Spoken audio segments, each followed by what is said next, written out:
Thank you very much. Thank you. And I think you might recognize my wife. Her picture is on that cookbook. Anybody see that cookbook this year?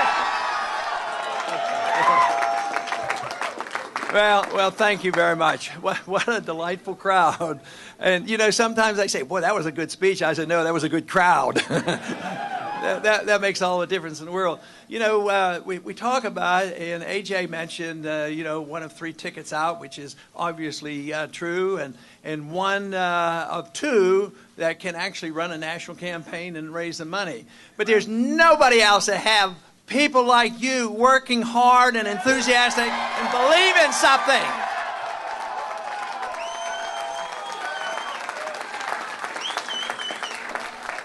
That is all the difference in the world.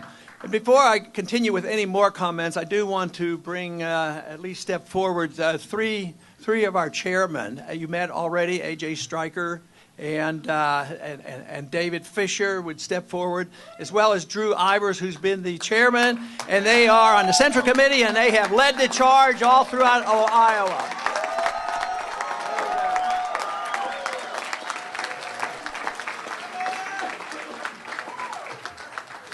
But all I can think about in tough campaigns and all the hard work is the work you people do. It is unbelievable, the energy you have and the effort that you have made. But what makes me feel good about it is you're doing it because you believe in something. That is what's worthwhile.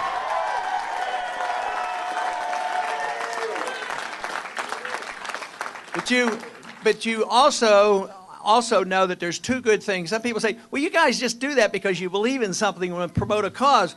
Certainly, but how's the best way to promote a cause? That is, win elections. Enthusiasm has been involved not only in Iowa but around the country, and they're ready and raring to go. But we have to look at the wonderful changes that have occurred in our country in a positive way.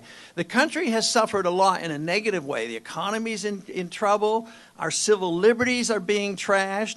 Our foreign policy has been a mess and drains us both economically and our military forces. But at the same time, people are coming together, and we had the task, where we are very successful, is reintroducing some ideas the Republicans needed for a long time, and that is the conviction that freedom is popular.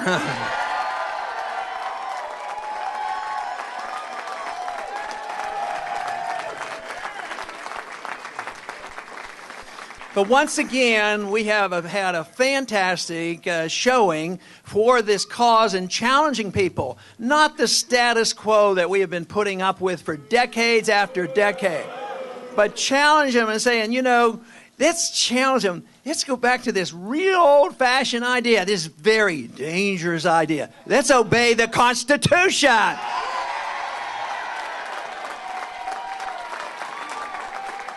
And too often, those who preach limited government and small government, they forget that invasion of your privacy is big government, and we have to emphasize protecting your personal rights and your economic rights are what the government's supposed to do. They're not supposed to run our lives or spend our money.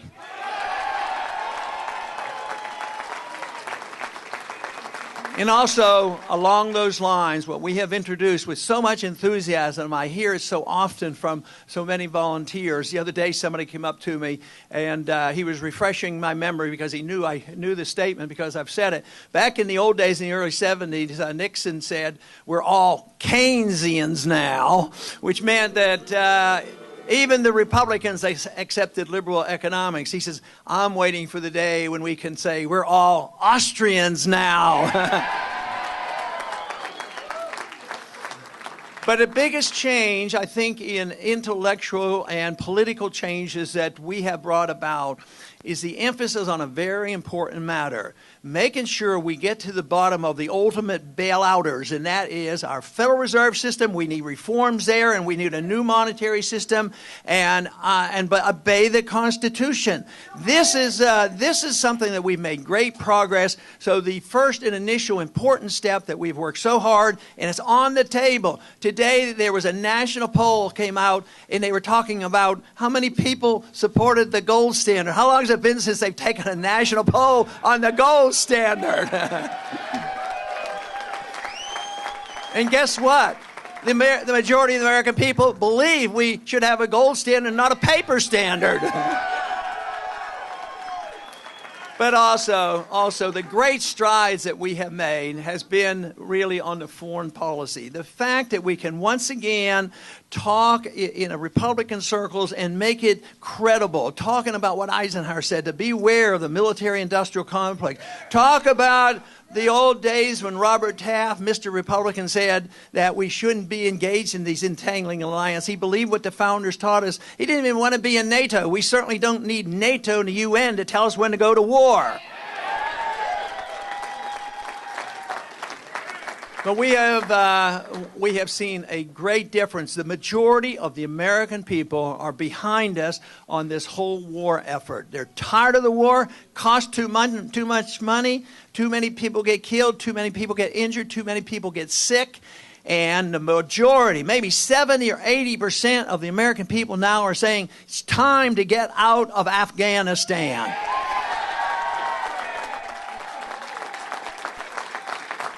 So those are the issues. Those are the issues that we have brought front and center. They're out there. They're not going to go away. And we have tremendous opportunity to continue this momentum. It won't be long that there's going to be an election up in New Hampshire. And believe me, this momentum is going to continue. And this movement is going to continue. And we are going to keep scoring, just as we have tonight.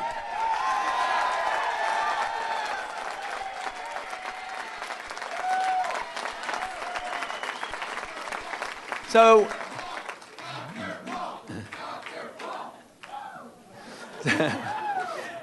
tonight we have come out of an election and we're essentially three winners, three top vote getters, and we will go on. We will raise the money. I have no doubt about the volunteers. They're going to be there. A lot of you have said, and you thank me and you compliment me and thank me for helping you along. But let me tell you, you helped me along. You helped my family along. All our work, our supporters, because we can't do it. And this is where I feel most obligated. You know, we want to do the job, present the case, and if anything isn't perfect, I worry not about myself. I worry about you and making sure that you're satisfied. I think there's nothing to be ashamed of. Everything to be satisfied and be ready and raring to move on to the next stop, which is New Hampshire.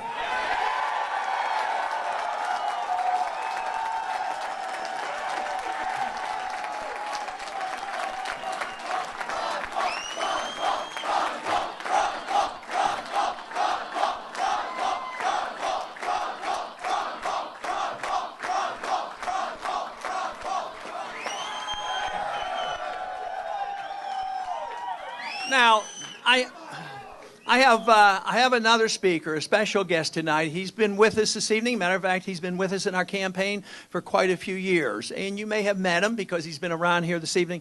But I'd like him to come out and say a few words. He's been serving in the military for 10 years, and he's been overseas a lot. A lot of it was in Iraq and Afghanistan.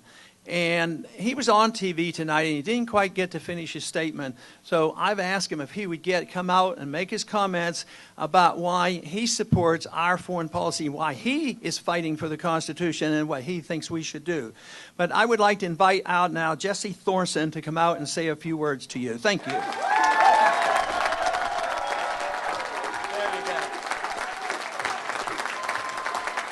How about Ron Paul?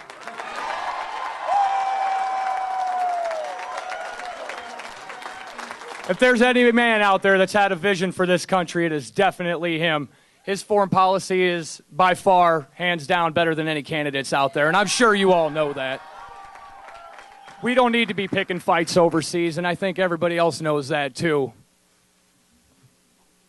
I'm flabbergasted right now. This is an incredible moment for me. I can't believe it. It's like meeting a rock star. But you know what? We're going to go to New Hampshire. We're all going to get involved. We're going to keep getting online. We're going to keep talking to people. And we are going to make sure this man is the next president of the United States.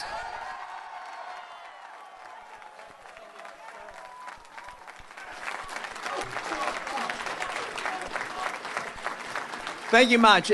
Very much. That is a powerful message. And once again, we all know where the active military people send their money when they're campaigning. They send it to our campaign for liberty, our campaign for the Constitution, our campaign for limited government, our campaign for personal liberty and privacy, and a wise foreign policy. The most important thing we have to remember is we want to have influence in the world. That's very important. We want to be active in the world. We want to talk to people and work to people, trade with people, and be friends with people. But what we need to realize is our ways. You know, there's people who say that we are an exceptional nation, and we certainly are and have been, but we're slipping. But this idea that our exceptionalism out of desperation say that we are so exceptional, what we must do is prove it to the world. We have to send our troops around the world and force it down their throats. If they don't do it, we'll, invade them and occupy them and force election on them.